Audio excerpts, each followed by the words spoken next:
Bueno, lo que viene ahora tiene más una estructura motivada por los fines didácticos que por ser estrictamente así la manera en que se debe enfocar el tema. Eh, si la termodinámica tiene que ver con los intercambios de calor y de trabajo, o la fuerza motriz del calor, no tenemos por qué centrarnos en una de los dos casos, de las dos entidades involucradas, calor y trabajo, y energía interna eventualmente que acabamos de mencionar, sino podemos considerarlos a los tres en su conjunto. Es un enfoque, es admisible.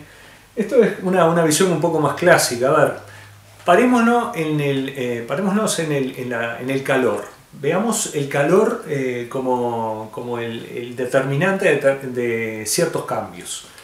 Entonces, bueno, ¿qué efectos puede tener el calor? Cuando un sistema intercambia calor con otro, ¿qué efectos podemos observar? Y si bien no es exhaustivo, podemos decir que en líneas generales es un buen resumen de los efectos que puede producir el calor. Podemos decir que Q produce o puede producir tres efectos fundamentales.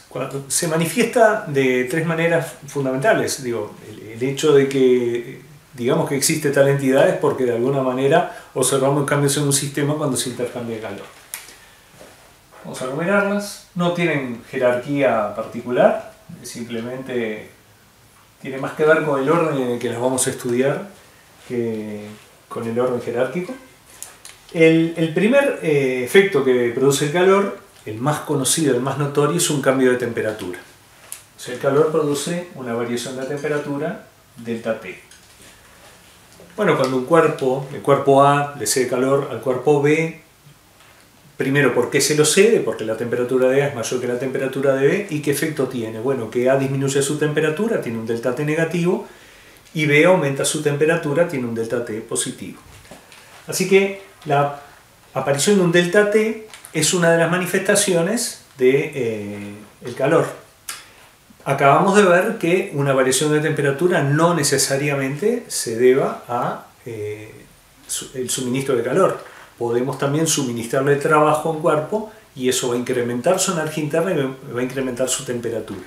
Pero vamos a elegir centrarnos en el calor por el valor histórico que tiene el problema del calor, que fue un problema que tuvo bastante ocupados a nuestros antepasados a fines del siglo XVIII y hasta bien avanzado el siglo XIX. Segundo efecto. Este es conocido, pero no es el primero que se nos ocurre. No siempre que se intercambia calor entre dos cuerpos se produce un aumento de temperatura. A veces el calor no se emplea en aumentar la temperatura, o sea, el calor recibido por un cuerpo no aumenta su temperatura porque ese cuerpo alcanzó una temperatura que corresponde a un cambio de fase, un cambio de estado de agregación. Caso de la fusión, caso de la ebullición, le estamos suministrando al agua, por ejemplo, calor, y el agua aumenta su temperatura, agua líquida, ¿no? Aumenta su temperatura desde que la sacamos de la canilla y la pusimos en la cacerola, 20 grados Celsius, por ejemplo, aumenta 20, 30, 40, 60, 80, 99, y si la presión es la presión normal, la presión atmosférica normal, que bueno, que tendría que coincidir exactamente que en ese momento la presión fuera de 760 torr, a 100 grados Celsius comienza la ebullición del agua. Y esa ebullición permanece a 100 grados Celsius mientras me quede agua en la cacerola. O sea, el punto de ebullición del agua es 100 grados Celsius. Y ese proceso corresponde a una meseta. La temperatura venía aumentando y ahora la temperatura se estabiliza.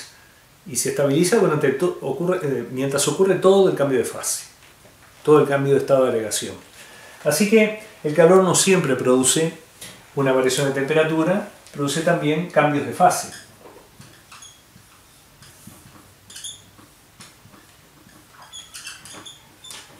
Los cambios de fase más conocidos, los más habituales, son los cambios de sólido a líquido y viceversa, y de líquido a gas y viceversa.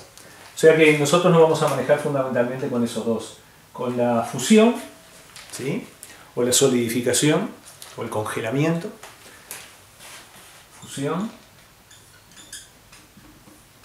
La fusión corresponde al pasaje de sólido a líquido, ¿sí?, de un material que tiene un punto de fusión determinado. Y vamos a ponerle la vaporización. No me queda mucho espacio, eso sería vaporización, que puede ocurrir fundamentalmente por ebullición, que es cuando aparece la meseta, pero también puede ocurrir en condiciones de temperatura variable, que sería el caso de la evaporación. Así que la vaporización sería el pasaje de líquido a gas. Hay una diferencia entre gas y vapor que después la vamos a mencionar, pero que en este momento tómenla como un cambio de fase de estado líquido al estado gaseoso, ¿sí?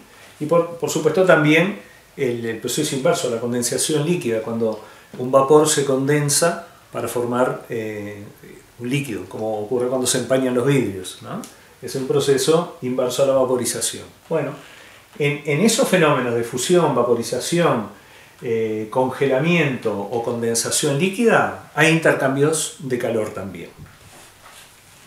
Y finalmente, el que más le interesó a los ingenieros y estudiosos de la termodinámica del siglo XVIII y XIX, el trabajo. W. Trabajo que, para lo que a nosotros nos interesa, vamos a considerar solamente un tipo de trabajo, que es el trabajo de expansión-compresión. Nosotros vamos a estudiar solamente el trabajo de expansión-compresión en sistemas gaseosos que se comportan idealmente, o sea, gases ideales que se expanden o se comprimen realizando o recibiendo trabajo. Estas serían los tres efectos fundamentales del calor que nos van a tener ocupados en lo que viene.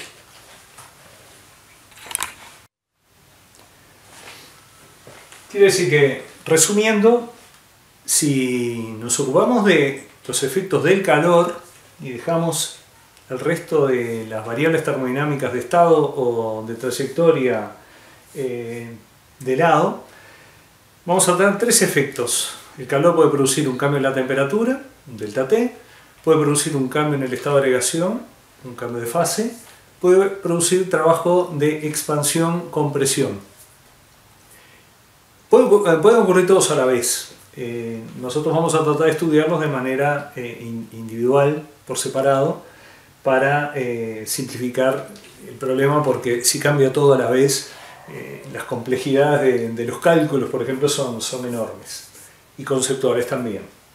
Así que vamos a estudiar primero los cambios de temperatura. En realidad vamos a estudiar en paralelo la variación de temperatura y los cambios de fase, pero eso no quiere decir que los estemos estudiando de forma simultánea. Vamos a dedicar un tiempo a los efectos asociados a delta T y un poquito a los efectos vinculados con los cambios de estado de agregación.